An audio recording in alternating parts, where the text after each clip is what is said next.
put some fucking pants on and go outside and do some shit.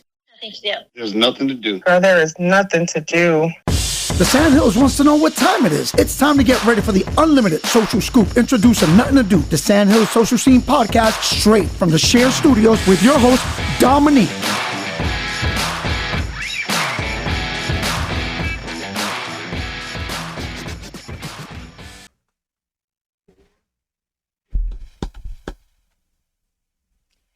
Hey guys, it is the Nothing to Do Podcast, episode 34.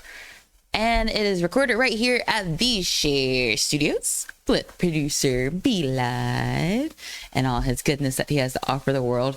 Thank you, Jimmy Keefe, for letting me be in your space. It's brought to you by Cumulus Media Group, mainly and particularly Rock 103, where you can catch me on Saturdays from 1 to 6. Also check out our website, rock103rocks.com. to just see strange pictures of me from over the years, because it was National Radio Day sometime this week, and I posted some really old pictures, and I've been thinking, believe it or not, I've been doing radio for a very long time. Started in 2002 WZMB and as a unofficial intern at WXNR, which is no longer there, till now. I've gone from the different radio handles of DJ Neek, Dominique, Jeanette, and Neek, Dominique, Chip Chaos, Kids I'm Crazy, and Chip was my nickname at ECU. So if you're ever around me and someone calls me Chip, they went to ECU with me. Then I came back home and became Hannah Wildman on Rock 103, and now I'm just playing Dominique. Real name, no gimmicks. So happy National Radio Day to all of you people that are in the biz. Hats off to you, because we all know that it is not easy at all. Speaking of not easy at all, being busy all the time is not easy at all. But I got a chance to visit some of my faves this past week. But I want to follow up on our last interview from last week, Miss Fina herself, and she had her back to school giveaway, and I went and it was amazing. I finally got to try the sweet potato frullato by itself, and I'm just saying, it's amazing. Like, there's nothing like it. And good news, not only did she get to help the community, but she has been offered a 2-year extension on her lease right there at Bronco Midtown. So keep up this energy. Go support her, because she is floored with emotions right now. And I'm just happy that the powers that be finally got it through their mind. But that's neither here nor there. I don't talk about politics, so I'm just going to leave that be. But congratulations to Fina, and congratulations to all of you guys that poured out into your community, because that's what makes us better. It's Woodpeckers Week, and so I got a chance to hang out at Seger Stadium. And actually, in a few days, it's the Rock 103 jersey giveaway. It's the first responders jersey, which is going to be really awesome, and I can't wait to wear it. And happy 16th birthday, Layla Bug. She put me to work. We had a nice party at the downtown market. So proud of her. She's a beautiful girl. So super excited. Coming up this weekend is going to be stupid ridiculous, and I can't wait to tell you guys about it in the close. So we're going to get ready for Miss Takieyah Mathis, who is about to tell us about a psoriasis event that she has held for the last 6 years. And if you like Zumba, you're going to want to tune in. It's the Nothing to Do Podcast, episode 34. Bye, guys. See you in a second.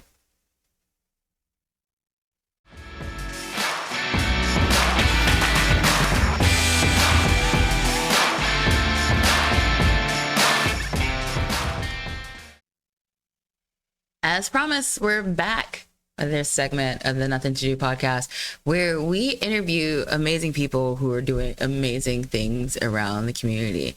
I mean, this next guest, not only is she a great mom, she's a model, she is a philanthropist, she does naturey things at Clark Park. I mean, she is an advocate for so many things, and she's won so many awards in town that we're really well deserved. And I became a fan by seeing her face everywhere and just stalking her. So here you go. Ms. Mathis. Hey, welcome. I'm glad I got you on finally. I know. Thank you for having me. Of course. So I gave a little background of you, but you have a little story elevator pitch you want to drop for us? Sure. So I like to call myself the resource plug or the advocacy bully. Yes, bully. Because I like to spread kindness and equality around. I think that it's fair that everybody thinks about the person they're next to and what they have went through or what they're currently going through before they speak and judge.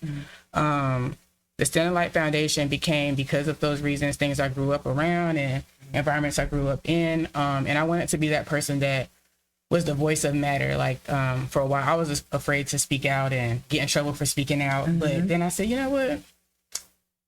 This isn't supposed to be a bad thing. So let me figure out how I can do this in the right way. And I felt like advocacy was my lane, because when I developed psoriasis, I took it by the horns and I educated myself, and I just invested my time fully into being that advocate that I felt like other people like me needed when I got diagnosed.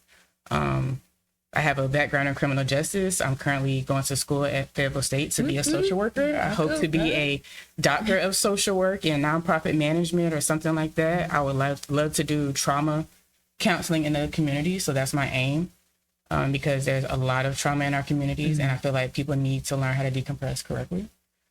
So that is one of my missions of life. And the Standing Light Foundation is really us bridging the gap between creativity and mental health and physical health, providing resources and free activities, obviously, around art therapy and things like that. Because you are an artist. Yeah. I don't know why I always forget that that's one of the things. It's probably because your list is so long of everything. Yeah, I don't really call myself the artist. I just call myself like the creative director, because I know how to bring creatives together. I know how to find resources for creative stuff like that. I don't really do too much special now anyway. I let my husband do that part. He's a painter and sculptor, so I just know how to market that stuff, and like I said, bring people together. So I feel like that's my niche and everything. Because you were a creative director for a Juneteenth event. Yes. And that was awesome. Tell me a little about it. Juneteenth block party that was here in Fayetteville. I was also the creative director, stage manager for the Darkness Rising block party that was in Raleigh, like maybe a month before that. And I love the behind the scenes with creative directing and stage management, because I've done it on different platforms with not just events, but with like music artists. So that's where my creativity comes in, because I know how to make a music video that only has 4 people in the room look like it's 20 people in the club. So, and I know how to, and I'm a girl's girl. So that's why a lot of like female artists always came to me, because I don't mind oiling the girls up. Hey, let me fix your eyelash. Like, or, making sure that everything looks good and tight, because I feel like that's what we're supposed to do for each other, in womanhood. So I love it. I love being behind the scenes, producing the events. And although modeling is my thing, you do it so well. I love curating events. Yeah. So, like, when are you going to be able to take your first love of modeling and mix it into an event? Basically, when can I walk in your fashion show? Oh, well, I mean, I've done past shows, but next year, I hope next year that I'll be able to go back into it. I've actually been secretly planning that for the last year. And that's why I got back into the groove, so I can feel how it feels to be on a stage, what type of people are out here modeling now, because quite frankly, I'm over 30 now. When I started, I was 17. So, the model game changes a lot every single year almost. So I put myself back on the platforms. I have a few shows coming up. Nice. So in the midst, like I said, just getting my vision together on what I want to do. But there's definitely going to be a show coming up soon. So, and of course you can be in it. Of yay! Course. We got it on record. So you curate events and you have your event coming up. You're an advocate for people with psoriasis, and you said that basically when you first developed it, that's when you decided to educate yourself about it. Now, there's also another, like, you're on a national platform. Yes. For psoriasis. Explain that a little bit. So I am an advocate for the National Psoriasis Foundation. I also help plan the soirees where we come together and fundraise. And that has been an amazing journey, because I thought it was just little of me in Fayetteville doing events, and then I bumped into this big old family of people. And so we go around the world and we fundraise every year. We also do free events, what we call it the Take Action campaign. So every August, and sometimes throughout the spring, we do big events called Take Action events where we do something physical with the community. We bring out activities for the kids and family, and we have like major support from the pharmaceutical companies, which is very important, and I don't think a lot of people realize, because a lot of these pharmaceutical companies never spoke to patients face to face. So over this last year, that's what I've been doing, is sitting down with companies, actually talking to them face to face about what we really go through with psoriasis. And traveling everywhere. I've seen the pictures of DC. Yeah, I'm in DC all the time for advocacy. That's dope. And our headquarters is actually in Alexandria, so I can go with you next time. Got it. Cool. So let's talk about this event that you have coming up this weekend. Yeah, so the 6th Annual Psoriasis Awareness Event, I call it something different every year because we do something different almost every year.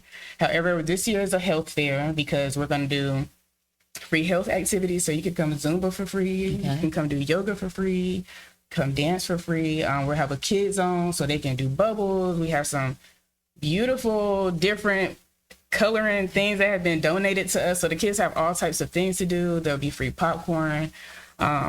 We have, of course, me. I have another advocate from the Psoriasis Foundation who will be here, a hair loss specialist, a life insurance specialist. Those type of people will be out speaking about the importance and how they form into the dynamic of these healthcare problems. And we have some amazing vendors as well. A lot of health vendors from Fayetteville are very supportive. 5-Star Nutrition, of course, Fit for Life. They are our #1 sponsor. They will like me on it. Yeah, they do. And that's why I stick beside them, because they really get what my mission is. So yes, the health fair is August 24th. It's 4 to 7 p.m. It's no admission or anything. Just come out, bring your kids. If you cannot physically do the activities, you can come bring a chair. If you want to just shop and support the vendors, that's cool too. Just come and learn and, more about psoriasis and how it can affect the whole community. Just not, it's more than skin deep, basically. Okay. So, are you going to put on your Tina from Bob's Burgers? I would like to. You can borrow my outfit. Okay. That's all I need is a skirt. Got you. So, you said 4 to 7? Yes, 4 to 7 p.m., August 24th, this Saturday at Fit for Life Gym. Any registration, or people can just show up and have fun? Yes, you can just show up and have fun. The only people that had to register were vendors. Okay. All right. And so after you wrap up your 6th annual, what's next for you? Actually, tomorrow starts I've been doing prep for a few weeks now, but tomorrow starts my first official day of my media tour for NPF. And so today. Yeah, because they said tomorrow you need to be TV ready, and then every time they call me or email me, I have to be ready for something different. But next week is the big week.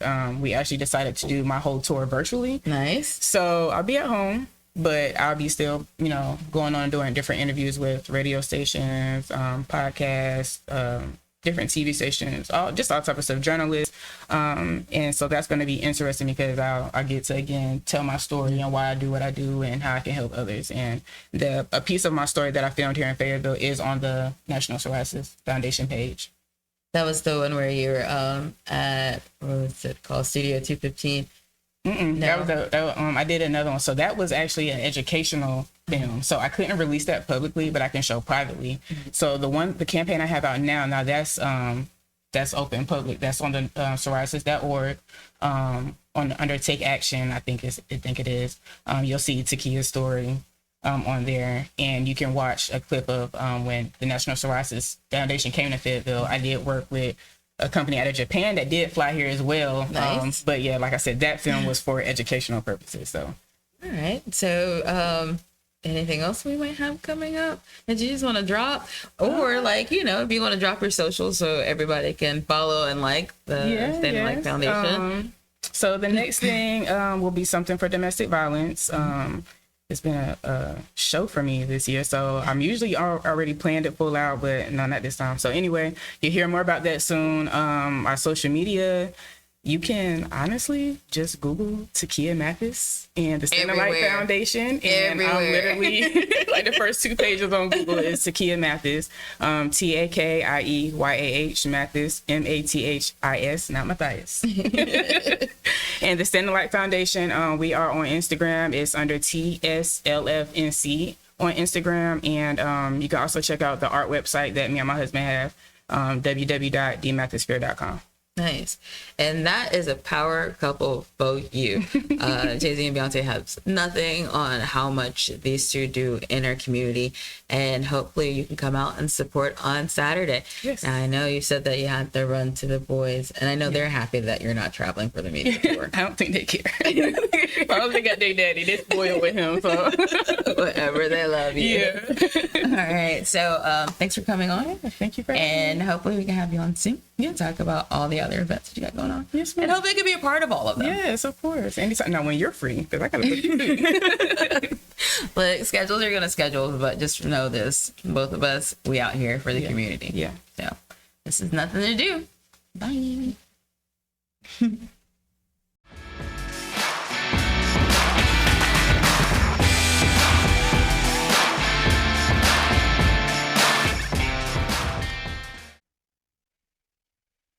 All right, it is episode 34 of the Nuthin To Do podcast, recorded here at the Share Studios. And you just heard from Takieyah herself telling you about an amazing event that you want to take part of. Also, a couple of events that are going on that I'll be taking part of this weekend and moving forward. This weekend we have Dance for Democracy. We'll put the flyer up for you. I will be the mistress of ceremony, and I gotta find a blue dress that starts at 4 on Sunday. It's the Bring Our Youth Back, and I'm gonna have to cheat and look at the flyer. So I don't know if you guys remember Dr. Cromartie. She came on to talk about, social work and the school systems. Well, she has a project that she's just started, which is going to be held at Simon Temple. And they're going to do a youth altar call, because I don't know if you guys have been keeping up with the news around town. Our youth are troubled and the world is troubled, and we want to save them. So they want to save the students with the power of prayer. And the school district that brings the most students for the altar call will get a kickback where it can help out to athletics, band departments, art departments, whatever your school sees fit. So Cumberland County, stand up. Let's save our youth and bring our youth back. I'll also have a flyer for you somewhere over here as well. We've got the R&B cook-off. That's ribs and butts. Uncle Carl is getting ready for that. So if you think you're a grill master, sign up. We'd like to see what you got. And also, if you want to be a vendor, we've got vendor applications for you guys as well. You can check out the page on Facebook, or you can get your tickets on Eventbrite. It's just $25, and you can stamp around and sample all the good meats. I know, Brian's making a face. Also, September 12th. It's the annual auction / Art Gallery of Hope for Kids Peace. So I would like to see you guys out there. And please, please, please, if you're not supporting any of those causes, support a cause in the community, because we need it. Don't want to burn you guys out, but even if you show up, share a page, do whatever, just do something. Don't sit around and say there's nothing when you could do something. So I guess that's it for this episode. I wanted to keep it short and sweet, because we got episode 35 coming up next week. And of course, we're going to do what Nothing to Do does best. Wing it. So I can't tell you who I'm going to have on next week, but I just know it's going to be a surprise, because we have really great people in this community. This is brought to you by Cumulus Media Group, Rock 103, which you can catch me on Saturdays from 1 to 6. Q98, you can catch me at Fireworks Friday for the next 2 home games, because Segra is about to wrap up September 8th or 9th. Can't remember. But we only have 2 more weeks of home baseball left in this season. Magic 106.9 and News Talk 640. If you're a business owner, make sure to reach out to Jennifer Jones Rochelle, because she has a segment called Mind Your Business, where she just wants to talk about the cool things that go on as a business owner. And you can check her out every weekday from 6 a.m. to 9 a.m. on Good Morning Fayetteville. So until next week, here's something to do. Bye, guys.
Thanks for tuning in to the Nothing to Do weekly podcast, recorded at the Share Studios in Fayetteville, North Carolina, with your host, Dominique. And make sure to tune in next week because it's only going to get better.